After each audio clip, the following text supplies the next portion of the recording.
Assalamualaikum warahmatullahi wabarakatuh. Nama saya Nur Fatin Farhana binti Muhammad Fisun, nombor matrik S70068. Hari ini saya ingin membentangkan cerita anekdot saya bertemakan matematik kewangan. Untuk cerita satu bertajuk kegagalan pertama. Persoalannya, bagaimanakah kegagalan matematik boleh membawa kepada kejayaan? Sinopsisnya, aku telah gagal dalam peperiksaan percubaan matematik dan hampir berputus asa dalam hidup. Namun selepas belajar dengan lebih konsisten dan tidak menyerah kalah, aku akhirnya berjaya memperoleh A+ dalam peperiksaan SPM sebenar.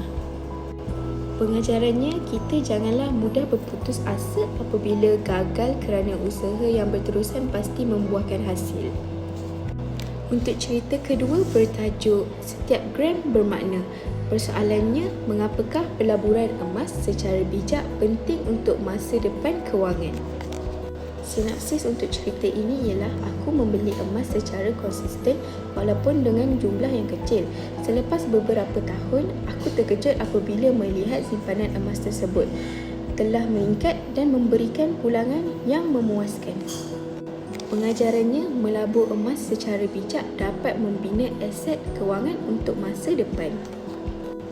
Untuk cerita tiga pula, bertajuk Power Calculator.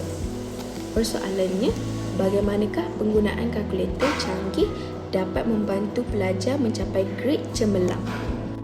Sinopsis untuk cerita ini ialah aku sering menghadapi kesukaran untuk menjawab soalan yang sukar kerana format soalan tersebut tidak terdapat dalam kalkulator biasa. Akibatnya, keputusan peperiksaan yang diperoleh selalunya hanya sederhana. Namun, selepas menggunakan kalkulator canggih, aku akhirnya berjaya mendapat keputusan yang lebih baik. Pengajaran untuk cerita yang terakhir ini ialah kalkulator canggih membantu memudahkan pengiraan serta meningkatkan pemahaman terhadap format dan konsep soalan. Seterusnya, membolehkan seseorang memperoleh keputusan yang cemerlang. Itu sahaja dari saya. Sekian, terima kasih.